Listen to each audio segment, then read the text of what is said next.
Olá! O Brasil chegou a setembro com 12 milhões de desempregados. Ainda no meio de uma crise econômica, o país se vê no desafio de reverter esse quadro. O governo deve propor uma reforma trabalhista como uma das medidas para recuperar postos de trabalho. Eu converso sobre esse tema com os deputados Domingos Sávio, do PSDB de Minas Gerais, e Daniel Almeida, do PCdoB da Bahia. Este é o Câmara Debate, um programa da Rádio Câmara e da TV Câmara. Deputados, bem-vindo ao Câmara Debate. Deputado Domingos Sávio, para começarmos, o senhor que é da base do governo, que medidas, que reforma trabalhista se pode esperar? Olha, primeiro nós temos que tratar esse assunto com toda a responsabilidade, eu diria com um espírito republicano que nos una para termos competência, para termos capacidade, eu digo nos una de maneira suprapartidária, para enfrentar um problema real. Nós temos 12 milhões de desempregados, é algo assustador, é muita gente sofrendo. Nós temos uma economia que vem já há alguns anos num processo recessivo, sem capacidade de crescimento, de abrir possibilidade de gerar empregos, de melhorar a vida dessas pessoas. E, ao mesmo tempo, temos talvez a justiça trabalhista com o maior volume de processos do mundo. Então, nós precisamos de mostrar, primeiro, compromisso com o país de querermos melhorar essa situação. Mas é possível, absolutamente possível fazer isso sem tirar os direitos essenciais dos trabalhadores. Isso é algo do qual eu, como deputado, não abro mão e o meu partido, PSDB, não abre mão. E eu acredito que a gente tem convergência também, com o primeiro deputado Daniel, com os demais partidos. O que nós precisamos é de ter clareza de que questões essenciais, como os direitos, que eu diria cláusulas pétreas da CLT, férias, 13º, jornada de trabalho que não pode ser exagerada, direito ao descanso remunerado, as questões que são essenciais para a pessoa ter um trabalho digno, de uma maneira adequada, saudável, né? Isso precisa de ser preservado e é intocável.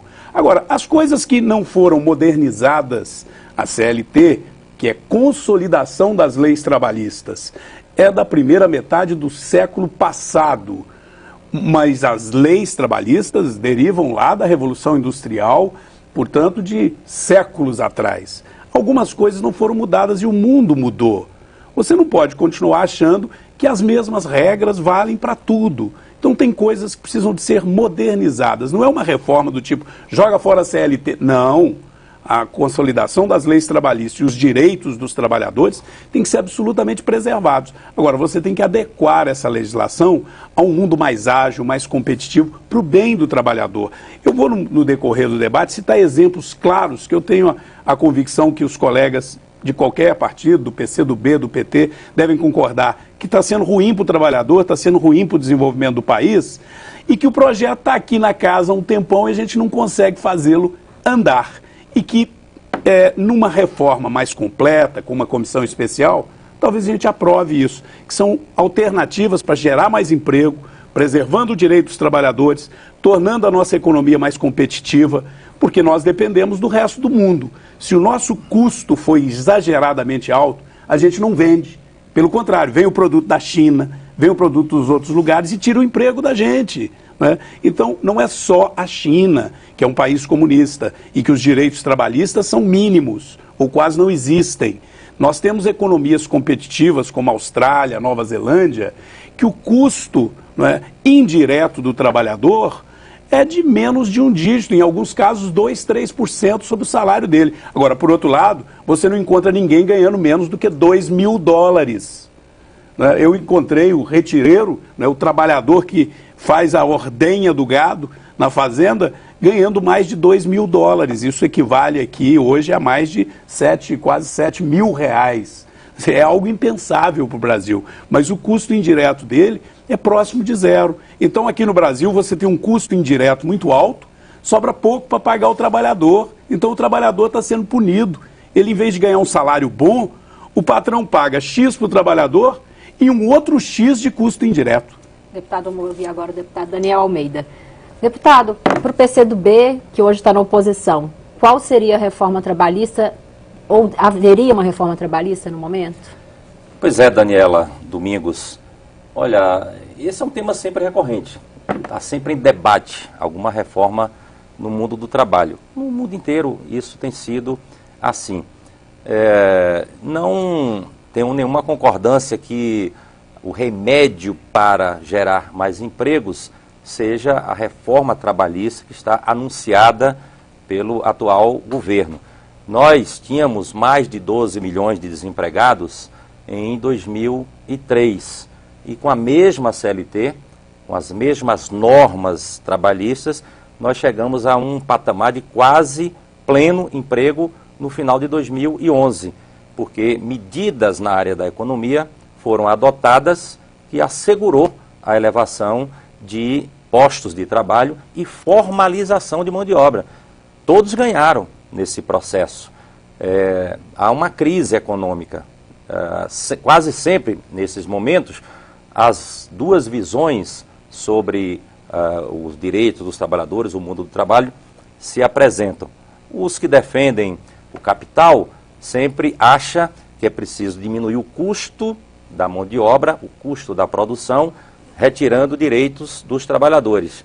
E aqueles que estão mais vinculados ao mundo do trabalho sempre defendem que nós temos que ampliar o mercado, diminuir as desigualdades, levar mais pessoas para a possibilidade do consumo, exatamente para, a partir daí, superar a economia. Eu respeito o debate, a opinião do Domingos, mas a reforma que o atual governo anuncia que fará é para fazer a chamada regulamentação da terceirização. O que é que significa isso? É levar a precarização que hoje afeta os trabalhadores terceirizados para a maioria dos trabalhadores que hoje são formais. O que é que o governo atual anuncia do ponto de vista de alterações na CLT? A prevalência do negociado sobre o legislado. Os direitos estão preservados, mas se você pode negociar e abrir mão de certos direitos, nada está garantido. E no momento que o lado do trabalho está mais fragilizado, a tendência é os trabalhadores terem perdas, flexibilização de jornada de trabalho, etc. Eu penso que não é esse o caminho. Na nossa visão, a reforma teria que passar por mecanismo de maior formalização da mão de obra. Acabar com a precarização. Isso é bom para todos, para a Previdência, para a economia, para a segurança jurídica, etc. Na minha opinião, redução de jornada de trabalho. As tecnologias empregadas no processo produtivo elevou extraordinariamente a capacidade de produção da economia no mundo inteiro, também no Brasil. Quem se apropria disso é o capital. Hoje o cidadão está conectado permanentemente.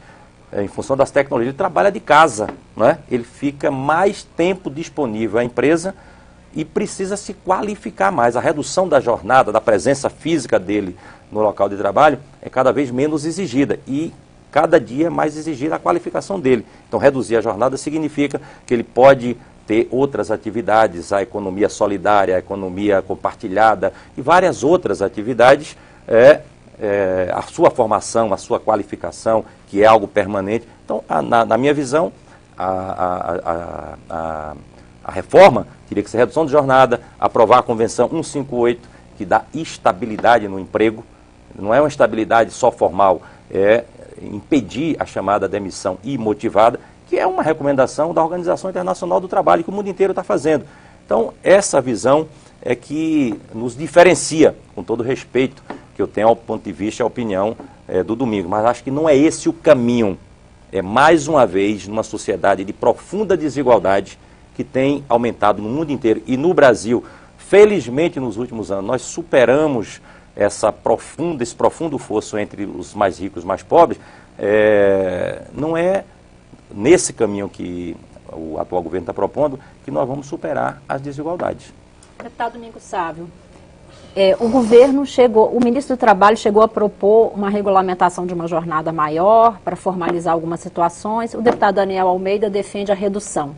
Qual a posição do PSDB? O governo não chegou a propor. Olha para você ver, Daniela. O deputado Daniel está falando de uma proposta do governo. Você nos apresentou, eu, deputado da base do governo, Daniel, oposição. O Daniel está dizendo que o governo já tem uma proposta. Não existe uma proposta. Não, ele fez algum comentário e depois ele disse, eu não estou propondo aumento de jornada de trabalho. O que foi proposto, ou pelo menos nem proposto, porque não tem nenhum projeto que tenha dado entrada por parte do governo para estabelecer o aprimoramento que nós queremos. Mas veja bem, é um jogo político que é próprio da democracia, mas se ele não for bem acompanhado, e aqui é um espaço ótimo, né? É um espaço democrático da TV Câmara, como todo espaço da comunicação num país democrático, com a imprensa livre. Mas é preciso que tenhamos clareza para com quem está nos assistindo. Antes mesmo de se apresentar uma proposta, já há todo um trabalho daqueles que são oposição para dizer, estão tirando o direito dos trabalhadores, essa é a linha daqueles que estão a favor do capital, nós somos a favor dos trabalhadores, é nós contra eles. E isso não vai levar nunca a um desenvolvimento do nosso país, porque não é verdade. Eu não tenho nenhum compromisso com o capital, eu não sou empresário, eu comecei a trabalhar e tirei carteira de menor, naquela época era possível, o juiz assinava, o juiz de menor, e meu pai assinou com 12 anos de idade. E sempre vivi do meu salário, sempre trabalhei para isso. E sempre me preocupei com o direito de todos os trabalhadores. Agora, é óbvio que se você diminuir a jornada de trabalho num mundo em que a competição é globalizada e o custo para produzir um par de sapato aqui no Brasil, ou para produzir uma roupa, ou para produzir um alimento aumenta, você vai ter um custo maior no Brasil, você perde competitividade com o resto do mundo. Ao invés de vender lá para fora, você importa mais mercadoria e desemprega mais gente no Brasil. E você tem no Brasil uma jornada de trabalho, né, de 8 horas diárias, de descanso remunerado, obrigatório, de um dia de descanso. Uma grande parte tem jornada de 40 horas, outros de 44 horas. A jornada de trabalho no Brasil está entre as menores do mundo. Existem muitos países com jornada muito maior. Agora, você diminuir mais, não me parece sensato quando você tem 12 milhões de desempregados. Mas só para me concluir, dando um exemplo concreto, não é? Nós temos uma série de situações que a lei hoje proíbe e que poderia estar gerando emprego. Eu disse que ia dar um exemplo. Nós temos um projeto aqui, por exemplo, que regulamenta a atividade do promotor de venda que fica dentro do supermercado. É aquele cidadão, ou aquela moça, ou aquele rapaz que está ali para divulgar um produto de uma empresa. Seja uma bebida, seja um óleo comestível, seja um detergente, um produto de limpeza. Ele está ali para colocar no stand ali, no local de venda, e mostrar para o cliente que chega no supermercado algumas virtudes daquele produto, ou colocá-lo em promoção. Esse indivíduo é contratado pela empresa que vende o produto e é dado a ele um espaço ali naquele supermercado. Agora o Ministério começou a proibir a presença deste promotor de venda ou a multar o supermercado. Ele chega lá, o promotor de venda está com a carteira assinada pela empresa que vende o produto, recebe dentro de todos os direitos trabalhistas. Mas como o local de trabalho dele não é o endereço da empresa que o contratou, é o supermercado, eles entenderam de multar os supermercados. E aí o que o supermercado está fazendo? Proibindo de colocar o promotor de venda lá dentro. Então você perde postos de trabalho. Outra coisa que mudou no Brasil. Antes as pessoas tinham que trabalhar, vai ter que dar uma pequena pausa. Tinham que trabalhar só na empresa. Hoje elas trabalham em casa. Então você pode mudar a regra do jogo com relação à jornada de trabalho. Vão estabelecendo. Agora, tem um patamar básico, mínimo, os direitos fundamentais estão lá, preservados, e que o interesse é de ampliar. Nós não podemos suprimir direitos. O que eu contesto na reforma que o atual governo propõe é porque vai na direção da supressão de direitos. O mundo inteiro está sempre discutindo esses temas. E redução de jornada de trabalho, os 20 países mais ricos do mundo, somente 2 têm uma jornada maior do que a jornada no Brasil. Nós temos uma das maiores do planeta. Os salários nossos são salários muito reduzidos, né? Portanto, não é o problema de jornada, de custo Brasil, como tentam falar por aí. Acho que nós temos que fazer um movimento, isso é um movimento global, a economia está globalizada, de diminuir as desigualdades. Infelizmente, nós estamos numa trajetória de elevação das desigualdades entre os mais ricos e os mais pobres. E o mundo do trabalho está ficando secundarizado. Isso não é bom para ninguém.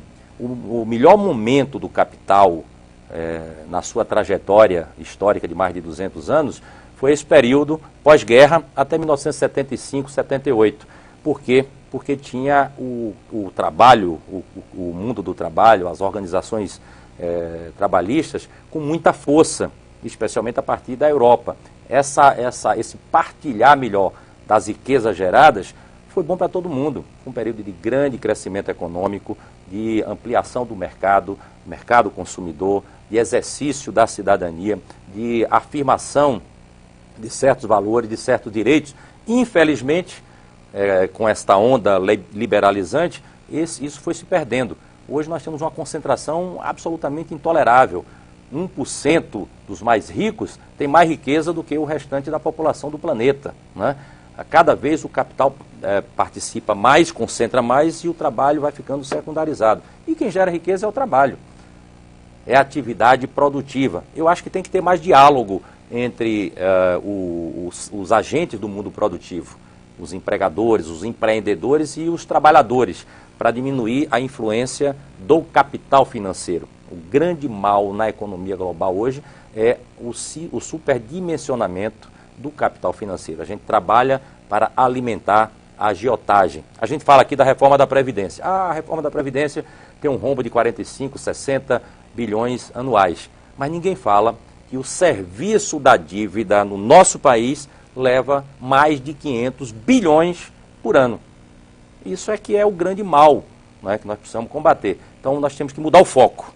Ao invés de ficar olhando para retirada de direitos de quem trabalha, de quem gera riqueza, temos que tirar os benefícios, privilégios de setores que não geram produção e que leva tudo aquilo que a atividade produtiva acaba fazendo. Deputado Domingos Sávio, como o senhor vê essa crítica? É possível a gente ter mais igualdade e ter flexibilização aí nas regras? Olha, há uma convergência nesse conceito, embora a gente perceba claramente, e eu respeito, que é do jogo democrático, que a oposição ao governo, que começa agora, que começa com 12 milhões de desempregados, que começa com o Brasil atolado em dívida, mergulhado em uma situação que é a pior da história, né, contemporânea. Nenhum dos nossos jovens e mesmo os mais idosos nunca viu o país numa situação tão ruim quanto o governo anterior levou o nosso país. Mas o que ocorre é que mal esse governo começou e a gente já viu uma estratégia da oposição de não deixar que se tome nenhuma atitude para melhorar, até para tentar passar a ideia de que esse governo, que mal começou, é o culpado pelos desempregos, é culpado por todos os problemas que estão aí. Na verdade, a convergência que eu digo que existe é que eu acho que não se pode, em hipótese alguma, tirar direito dos trabalhadores. E aí já vem colocando, eles querem propor uma reforma para tirar direito. Eu, pelo menos, não vou votar nenhuma reforma que tire direito e tenho clareza de que não é isso que está se propondo, né? Até porque a proposta ainda nem entrou. Então, o que nós temos de maneira muito clara é de que o governo terá que ter a habilidade, né, terá que ter a competência de conversar com a sociedade. Porque quando ele tentar conversar com a oposição e ele não conseguir conversar, porque a oposição ficar dizendo, vão tirar direitos, chegar a espalhar que vai tirar direito de 13º, de férias, de descanso remunerado, que vai aumentar a jornada de trabalho, tudo falácia, tudo coisa que não tem nem proposta nesse sentido. E o governo falar para a sociedade o que efetivamente ele pretende fazer, começando por deixar claro. Eu defendo, inclusive, que na legislação a gente coloque como cláusula pétrea, que ninguém possa mudar, como cláusulas que tem na Constituição, que só uma nova Constituinte poderia mudar. O que é cláusula pétrea? Os direitos essenciais do trabalhador, não é? O direito ao salário digno, o direito ao descanso remunerado, a férias, a 13º, ao fundo de garantia e aí uma série de outras questões. Agora, você pode perfeitamente modernizar, aprimorar a legislação trabalhista para diminuir o custo indireto, para poder ter condição de pagar melhor o trabalhador, para tornar a economia brasileira mais competitiva e você conseguir empregar mais gente. Desculpa, como reduzir o custo sem mexer nesses direitos? Deixa eu te dar um exemplo. Qual a proposta do PSDB? Eu posso te dar vários exemplos muito objetivos, né?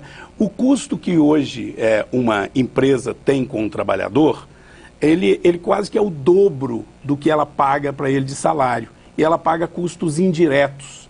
Custos indiretos de uma tributação em cima do trabalho. O governo precisa de parar de pensar em arrecadar imposto em cima do trabalho. O trabalho gera outras formas de riqueza. Quando você emprega, abre uma empresa, abre uma indústria, ali você vai produzir, né, se é uma indústria, vai pagar IPI, depois entra para o mercado, vai pagar ICM, e há toda uma geração de riqueza além do emprego. Agora, o governo ainda continua com a mentalidade antiga de que sobre a folha de pagamento incide uma série de custos, e não é só o INSS. Se fosse só esse, que é e o Fundo de Garantia, que de certa forma são investimentos no próprio trabalhador, ou para ele aposentar, ou para uma segurança na ocasião do desemprego, tudo bem. Mas não, o governo tributa a folha de pagamento. Nós precisamos de diminuir a tributação sobre a folha de pagamento para que a gente possa gerar mais emprego e pagar melhor o trabalhador. E nós precisamos de desburocratizar a possibilidade de você contratar alguém, dar mais segurança jurídica. As pessoas têm medo de empregar alguém, porque elas, ao empregar alguém, elas já ficam pensando assim: quanto que eu vou ser punido mesmo que eu não faça nada errado? Sabe como é que é a regra no Brasil hoje? O indivíduo chega, quando ele vai sair de uma empresa, às vezes ele provoca a sua demissão, ou se ele é demitido, porque houve uma mudança na estrutura da empresa, ele vai à Justiça Trabalhista. E ele pede 100 para fazer um acordo de 10. Às vezes ele não tem direito a nenhum, mas no mínimo ele sai com 10, porque a regra hoje virou essa, de que a Justiça Trabalhista, ela não tem mais nem condição de analisar o que é justo ou o que é verdadeiro. Virou um jogo de pressão.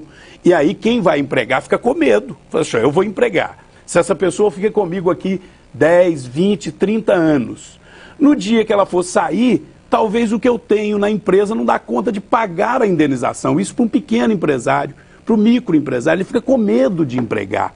Então isso precisa mudar. Pois é. Como não chegar assim, a engessar a esse temor, ao empresário ter esse temor de ser prejudicado depois na Justiça do Trabalho? Como conciliar esses interesses? Olha, é bom esse debate, porque o Domingos é muito franco nas opiniões que defende, e essa é uma diferença profunda entre o que eu penso, o que ele pensa, e a origem, inclusive. Eu comecei a trabalhar com 12 anos de idade, sou da agricultura familiar. Meu pai sempre foi da agricultura familiar, vim da área sindical, sou operário lá do Polo Petroquímico de Camaçari, da origem sindical, e tenho muita convicção em relação a isso. Agora, primeiro, o governo anterior, o governo do presidente Lula, da presidenta Dilma, gerou 12 milhões de empregos no país. Esses dados estão evidentes. Tem uma crise que passou a não preservar esses postos de trabalho, mas o governo que ele pertenceu anteriormente é que entregou com mais de 12 milhões de desempregados. Então é uma diferença evidente que nós temos. O lastro de consumo e de potencial de consumo do trabalhador brasileiro nesses últimos anos se elevou extraordinariamente. Só a política de elevação do salário mínimo, todos reconhecem, produziu um dinamismo extraordinário na economia brasileira, que eles diziam que não era possível chegar a 70 dólares de salário mínimo, e nós elevamos esse padrão, a aposentadoria da área rural, enfim, várias conquistas que favoreceram a economia brasileira e desenvolveram socialmente o nosso país. A discussão sobre a reforma, eles não, a reforma, a modernização, etc. Mas, objetivamente, o que eles propõem é a terceirização ampla, geral e restrita, a flexibilização de direitos, jornada e etc., a prevalência do negociado sobre o legislado, isso objetivamente é que o governo está pretendendo, é a reforma da Previdência, que eles estão propondo a idade mínima de 65 anos, esse é o objetivo, isso aí está claro, esse é o debate, é o discurso que o atual governo vem fazendo. Nós defendemos uma outra agenda, achamos que o melhor é para um outro caminho, é a Convenção 158, que preserva o emprego, proíbe a demissão imotivada, dá estabilidade a quem contrata, né? É a a preservação e o fortalecimento da justiça do trabalho. É o contrário, só esse dado, é o contrário. Não é que o cidadão pede 100 para receber 20. Ele tem direito a 100 e como a justiça é muito lenta, ele acaba não suportando o processo até o final e acaba negociando, recebendo só 20. Então, atacar a justiça do trabalho, na minha opinião, é algo absolutamente equivocado. É um instrumento de proteção dos direitos dos trabalhadores. Deputado, infelizmente, isso não é verdade, Daniel. Inclusive sobre emprego. Esse ano, o último ano da Dilma, no ano passado, e mesmo nesse ano, 1,5 milhão, o maior índice de toda a história desde quando mais de 1 milhão por ano. Vocês chegaram e encontraram um plano real eu já deixo aqui o convite. um país desenvolvendo e entregaram um país falido. Você sabe que não é isso. Já deixo o convite para os senhores retornarem para a gente continuar essa conversa. Obrigada. Obrigado, Daniela.